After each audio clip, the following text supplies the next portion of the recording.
আমি আর আমার প্রেমিকা নিতু আবাসিক হোটেলের লিফট থেকে নিচে নামতে মুখোমুখি দেখা হয়ে গেল আমার সুমন্দি সাইফুলের সাথে। দুজনেই চমকে উঠলাম। আমি নিতুর হাত ছেড়ে দিলাম। ভয় আমার হাত পা কাঁপছে, কারণ সাইফুল আমার স্ত্রী কে আর বড় ভাই। সাইফুল একা আসেনি, তার সাথে সুন্দরী অল্প বয়সী একটা মেয়ে। নিশ্চয়ই আমি যে কাজে হোটেলে এসেছি সেও একই কাজে এসেছে। নিতু বলল, কি ব্যাপার, এখানে দাঁড়িয়ে থাকবে? চলো তাড়াতাড়ি বাসায় যেতে হবে, তা না হলে আম্মু বকবে। আমি কিছু না বলে তাড়াতাড়ি স্থান ত্যাগ করলাম। পেছন ফিরে আর তাকালাম না, কিন্তু বুঝতে পারলাম সাইফুল আমার দিকে তাকিয়েছিল। রাতে বাসার সামনে এসে কলিং বেল চাপ দিব কি দিব না একটা সংকোচের মধ্যে পড়ে গেলাম, কারণ সাইফুল ভাই যদি কেয়ার কাছে কিছু বলে থাকে তাহলে আমার কপালে শনি আছে। কিন্তু এখন কি করব? বাসায় যাব নাকি যাব না? আর বাসায় না গেলে কোথায় যাব? ভাবতে ভাবতে কলিং বেলে চাপ দিলাম। কেয়া দরজা খুলে দিল। আমি ভেতরে প্রবেশ করছি না। কেয়া অবাক হয়ে দরজার বাহিরে এসে বলল, কি ব্যাপার, তুমি এখানে দাঁড়িয়ে আছো কেন? এসো, বাসার ভেতরে এসো। কেয়ার কথা শুনে আমি যেন হাঁপ ছেড়ে বাঁচলাম। বুঝতে পারলাম কেয়ার ভাই কেয়াকে এখনো কিছু বলেনি, কিন্তু মনে মনে খুশি হতে পারলাম না। যে কোনো সময় বোম ব্লাস্ট হতে পারে, তাই মনে ভয় নিয়েই আস্তে আস্তে বাসার ভেতরে প্রবেশ করলাম। ফ্রেশ হয়ে ওয়াশরুম থেকে বের হতেই কর্কশ ভাষায় বাবা আমাকে ডাক দিল। আমি চমকে উঠলাম। মনে মনে ভাবলাম হয়তো সাইফুল ভাই বাবার কাছে বলতে পারে। এখন কি হবে? বাবা যে রাগী মানুষ, আমার তো 12টা বাজিয়ে ছাড়বে। আবারও ড্রয়িং রুমে দাঁড়িয়ে বাবা আমাকে ডাক দিল। কি আর করা, আমি আস্তে আস্তে ড্রয়িং রুমের দিকে এগিয়ে গেলাম। বাবার সামনে এসেছি। আমাকে ধমক দিয়ে বলল, তুই এটা কি কাজ করেছিস? আমি বুঝতে পারলাম কাজ সেরেছে। সাইফুল ভাই নিশ্চয়ই বাবাকে ফোন করে সব বলে দিয়েছে। কি ব্যাপার, তুই কথা বলছিস না কেন? তুই এটা কিভাবে করতে পারলি? আসলে বাবা, এখানে আসল আর নকলের কি হলো? না মানে বাবা।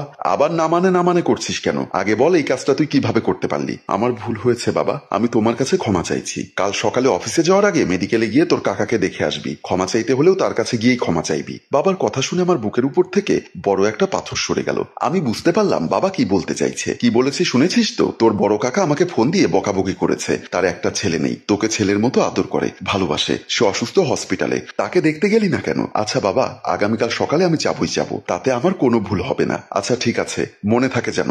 মনে থাকবে বলে আমি ড্রয়িং রুম ত্যাগ করলাম। ড্রয়িং রুম থেকে বের হতেই কলিজায় পানি ফিরে পেলাম। দীর্ঘ নিঃশ্বাস ছেড়ে মনে মনে বললাম, মানুষকে বনের বাঘে কখনো খেতে পারে না, মনের বাঘেই শুধু খায়। তার প্রমাণ আজ পেলাম।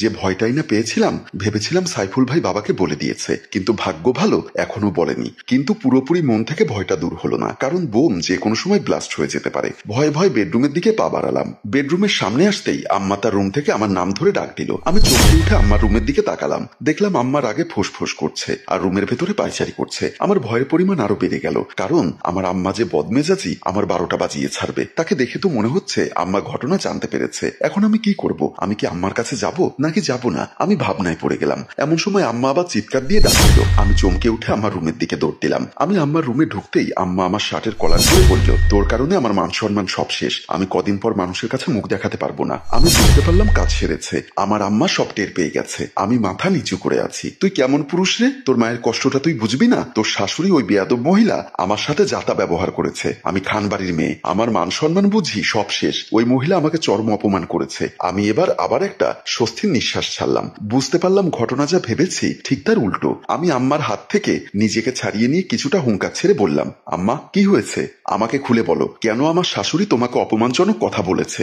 আমি তো শাশুড়িকে জিজ্ঞাসা করেছিলাম, আপনার বংশ পদবী কি? সে বলল তার বংশের নাম ডাকুয়া। আমি নামটা শুনেই হাহা করে হেসে উঠলাম। তাকেই নাকি আমি দোষ করে ফেলেছি। তুই বল, এমন আজব নাম কোনোদিন শুনেছিস? আমি বুঝতে পারলাম এখানে আমার মায়েরও দোষ আছে, তাই মায়ের মন রক্ষার্থে রাগান্বিত হয়ে বললাম, অন্যায় করেছে। তুমি চিন্তা করো না আম্মা, আমি এক্ষুনি একটা ব্যবস্থা নিচ্ছি। তুমি মাথা ঠান্ডা করে বসো। বলে আম্মার রুম থেকে বের হয়ে আসলাম। আম্মা বিছানার উপর বসলো ঠিকই, কিন্তু এখনো রাগে ফোঁস করছে। আমার বেডরুমের ভেতরে ঢুকতেই কেয়া চোখ বড় বড় করে আমার সামনে এসে দাঁড়ালো। আমি আবারও ভয় পেয়ে গেলাম। কাপা কাপা গলায় বললাম, কি সমস্যা? তুমি আমার দিকে এভাবে তাকিয়ে আছো কেন? তুমি এটা কি করলে? কিভাবে করতে পারলে? এবার 100% শিওর হয়ে গেলাম ধরা খেয়ে গেছি, তাই আবারও কাপা কাপা গলায় বললাম, আসলে আমি বিষয়টা তোমার কাছে খুলে বলতে চেয়েছিলাম। তুমি আমাকে কি খুলে বলবে? তুমি তোমার মায়ের কথা শুনে প্রতিবাদ না করে তোমার মাকে সাপোর্ট করতে পারলে। আমার কলিজায় যেন আবারও পানি ফিরে আসলো। যে ভয় পেয়েছিল সেই ভয়টাও কেটে গেল। তাই নির্ভয়ে কেয়াকে বললাম, তুমি ভালো করেই জানো আম্মা প্রেশারের রোগী। এখন আমি যদি তোমার মায়ের পক্ষে কথা বলি তাহলে আম্মার প্রেশার বেড়ে যাবে। অসুস্থ হয়ে পড়লে তো তোমারই সেবা করতে হবে। তাই তোমার কথা চিন্তা করে তার কথার সাথে তাল মিলিয়েছি মাত্র। ঠিক আছে, কিন্তু তুমি বলো, আম্মা যে আমার মাকে বংশ পরিচয় নিয়ে এভাবে অপমান করলো, এটা কি ঠিক করলো? অবশ্যই ঠিক করেনি, চরম অন্যায় করেছে। কিন্তু কি করবে বলো, হাই প্রেশারের রোগী, একটু চুপ করে থাকাটাই উত্তম। কেয়া আর কোনো কথা না বলে চুপচাপ বিছানার উপর বসে পড়লো। আমিও আস্তে আস্তে ওর পাশে বসলাম। পরদিন সকালবেলা অফিসে যাওয়ার জন্য আমি রেডি হচ্ছিলাম। এমন সময় কলিং বেল বেজে উঠলো। মনে মনে বললাম, এত সকালে আমাদের বাসায় আবার কে আসলো?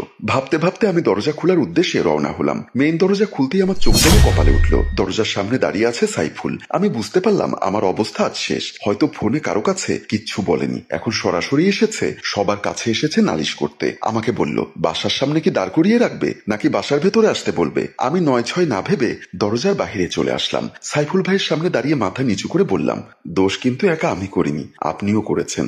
আমি কিন্তু কারো কাছে কিচ্ছু বলিনি। এখন আপনি যদি আমার বিরুদ্ধে নালিশ করেন আমিও কিন্তু আপনার বাসায় বলে দেব। সাইফুল ভাই আমার হাত টান দিয়ে ছাদের দিকে নিয়ে গেল। ছাদের একটা কোণে দাঁড়িয়ে কাঁপা কাঁপা গলায় বলল, গতকাল সারাদিন শান্তি পাইনি, রাতে এক ফোঁটাও ঘুমোতে পারিনি, তাই সকাল সকাল তোমাদের বাসায় চলে এসেছি। ফোনে হয়তো তোমাকে সব কথা খুলে বলতে পারতাম, কিন্তু সরাসরি বলা আর ফোনে বলা দুটো এক জিনিস না।